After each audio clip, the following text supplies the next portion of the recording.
Hello, everyone. Welcome to Health Talk. I'm Evelyn Hatfield. And I'm Vicki Graham. Joyous times, dinner, gift wrapping, the holiday cheers.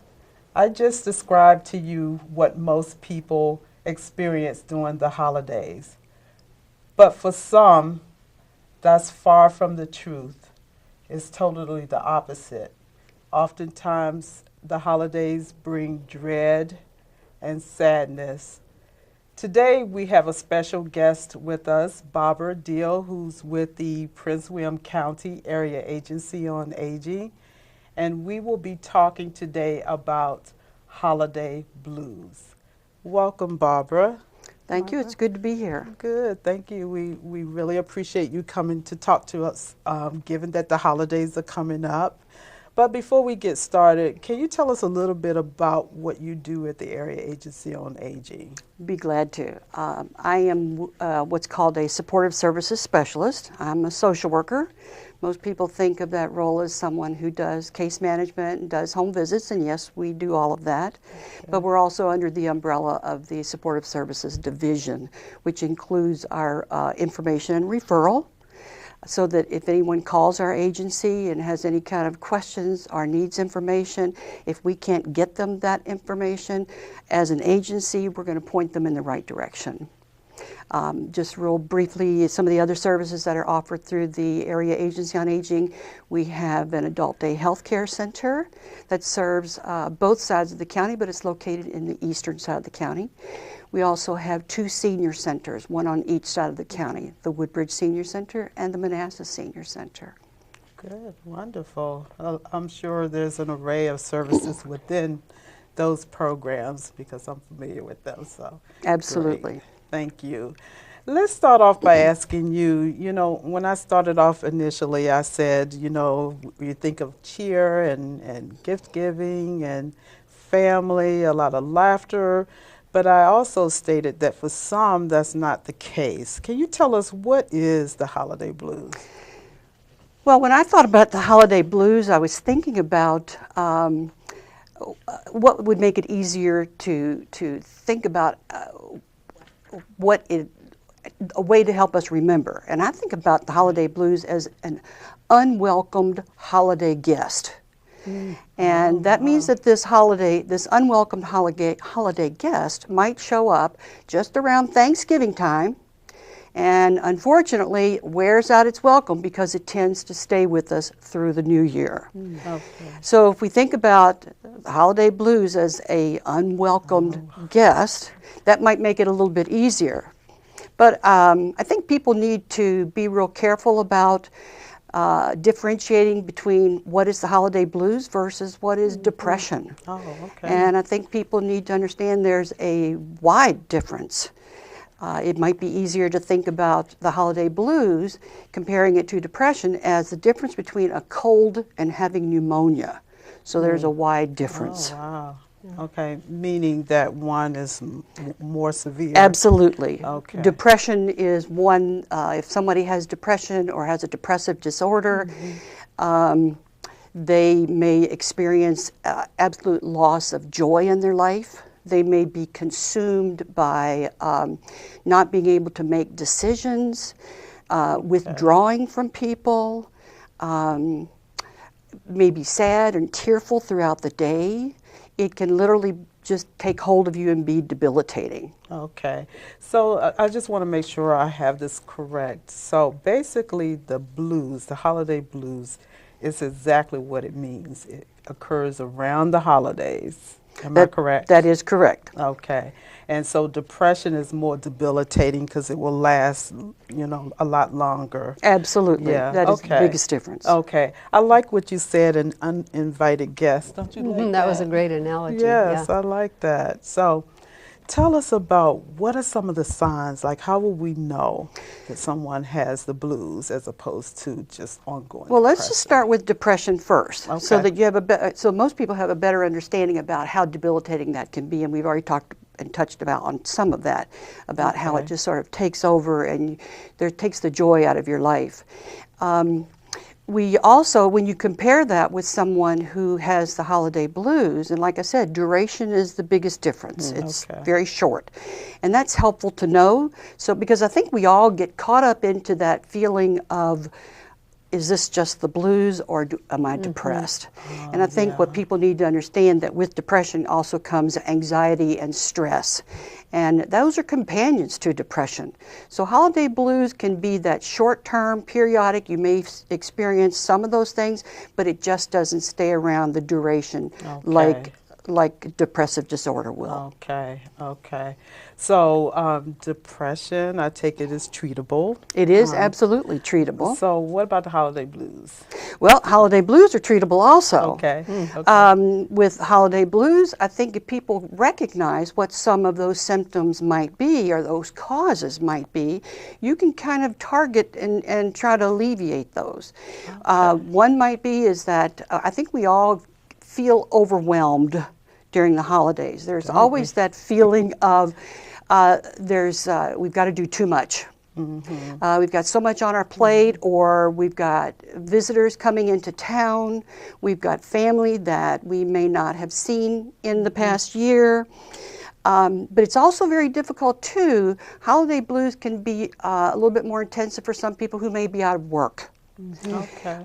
It can also be difficult if a loved one is in the military and they're overseas in a war-torn area. It's also difficult if families are separated geographically. Let's say a family member had to move across country, miles away, as a career choice.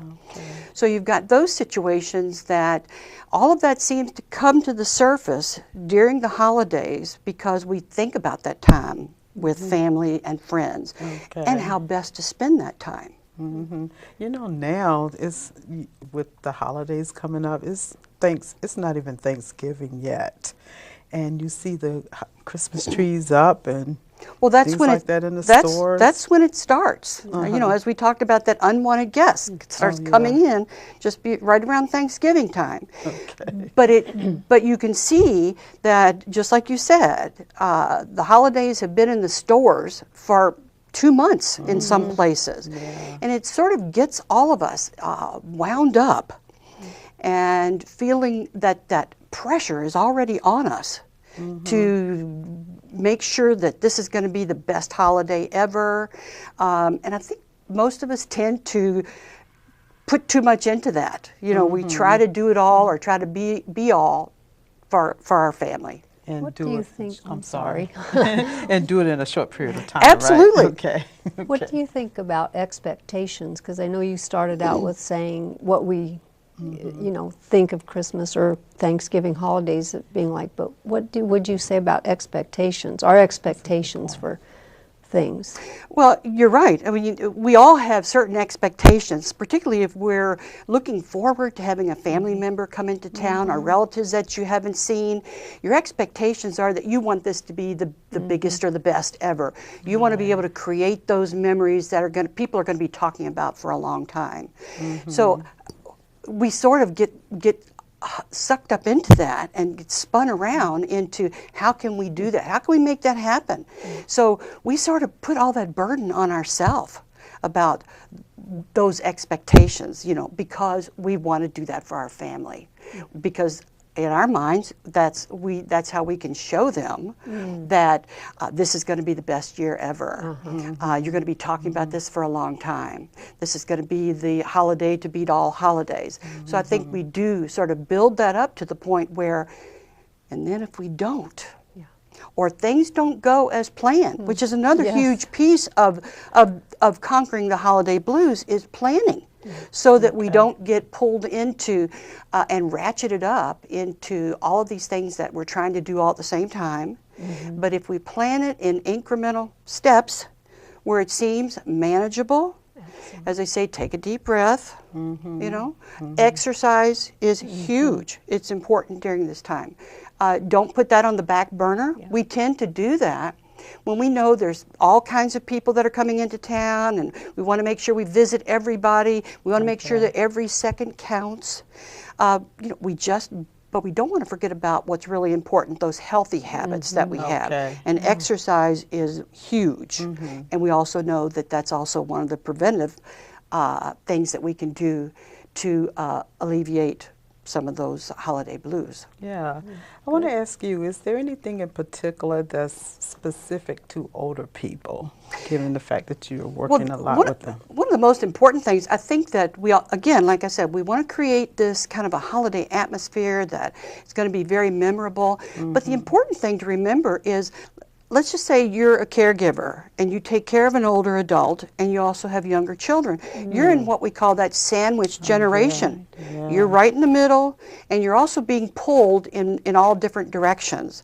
But with an older adult, because you do want to include them in the holidays and festivities, ask them, make them part of that planning. Let them tell you what they would enjoy doing, what they see as important. As we all age, our wants and our needs and our priorities, they all change. So it is with not just an older adult, but with all of us, but particularly with older adults who have lived long, full lives, and they've got a lot of life experiences.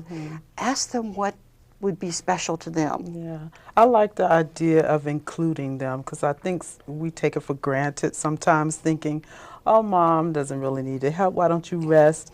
But sometimes they want Absolutely. to be engaged. I think sometimes people are just waiting to be asked. I mean, this is a period of time where in all of our communities there's all kinds of opportunities, and they don't have to cost a lot. You know, you talk about an older adult who may be on a fixed income.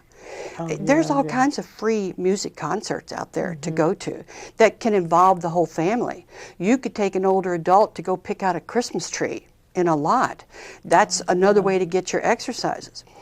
Let's not make that shopping trip a task. Let's make it a social. Let's make it a social experience. That's a you know, good this is a point. time to get out there and just have fun. So what should a family member do to sort of, I know you said a lot about engaging them, but what if somebody is sort of isolated and they're not as engaged, and perhaps people think that that's who they are? They like being by themselves, but in fact they are suffering from the blues. What would you recommend? Well, there are several things that we can do. I think most of us probably can know of someone in our neighborhood or our community that they are alone. Right. And because they're alone, they're socially isolated. They may or may not be having family come in. What I would suggest to people is, if you know that person and you know what their circumstances are, reach out to them. Make a phone call. Invite them to a concert. Go over and take a special holiday recipe, but don't just take them the recipe. Take the dish. Sit down and share that with them. Visit with them. Yes. If an older adult, they're from that generation that loved receiving mail. Most of us kind of get out of that habit, or we're getting out of that habit of, writing Christmas cards. Everything's electronic. But for an older adult, that is their past, and they enjoy getting mail. And maybe one of the things that you can do in reaching out to help that person would be let me help you write your Christmas cards and get them in the mail for you this year. That's a great idea. Yeah, excellent. Yeah, because I know sometimes, like I said, we take for granted that people are the way they are and want to be left alone, but a lot of times it means just going out and talking to them. Right. Spending some time with them. Somebody else shared with me that they often go volunteer places when, during the holidays, and just the fact that they're active is a way they're engaged, and they're less likely to become depressed during the holidays. Absolutely. One of the things to remember too is that we'd all like to try to find a way that we could reach out to an older adult that we know is maybe having a particularly difficult holiday period because they don't have family or loved one here. One of the things that, and oftentimes they become overwhelmed with just their past memories. You know, the holidays were times that were all very family oriented. Everybody Okay. got together. So if Okay. there's no family that's coming there, or if they are socially isolated, one of the things that someone might do is not only as they visit, talk about that person's life. You know, share. You know, it's one thing for an older adult to pick up a scrapbook or a memory book or a photo album and start looking through it. If they're by themselves, they're overwhelmed with this flood of emotions and memories. But if Yes. they share that with someone, it's a very different scenario. They love to tell those stories. And I think older adults would be surprised that there'd be a good number of people that would enjoy hearing those stories as well. But you also touched on, if someone is so overwhelmed with this feeling that they have no one and people don't understand how they're feeling and they're very lonely, reaching out to maybe helping others who are in a similar situation, like volunteering your time in a kitchen, you know, to serve the homeless during the holidays, or preparing a holiday gift basket, or collect toys for needy children and distribute those. You know, go get out in the neighborhood. Let people know that, you know, you're trying to, you know, make a difference. You're trying to do something a little bit different. Good. You know, A lot of good ideas. Great Vicki, do you tips. have any other things that you'd like to suggest or ask Barbara before we end? I think you covered everything covered a really, lot. really well. Yeah. I do want to ask you quickly, because I know Helpline is a resource. Could you tell folks how that could be a resource, and perhaps you have some additional resources you'd like to share? Well, it's available 24/7, so if they're on holidays and no one to talk with, they can call the hotline. And then for our seniors, we still call them on the holidays with our Senior Link program, so they get that call. And That's we huge. always give Area Agency on Aging as a resource because they Good. serve our folks so well. I think I just wanted to touch quickly on the caregiver. I know we talked a little bit about it, but I think we talked about some of the do's and don'ts, and we often hear good advice for the caregiver is, you know, you need to take care of yourself, and we hear that a lot, but what does that really mean? Well, it really boils down to, you've got to learn how to practice good self-care. And Excellent. it really means that you need to separate yourself from this stress of 24/7 caregiving. You need to be able to reach out to others and let them know how you feel. Sometimes people really don't have an idea of what that stress is like. And they may not unless they're put in that situation. But you as a caregiver can reach out to others and at least try to let them know that. That's some really interesting information you've given us, something to whet our appetite a little bit, so to speak. But we're at the end of our show now, and so we really appreciate you coming out and talking to us. And hopefully we'll have some information at the end of the show on the screen with resources. So thank you all for joining us.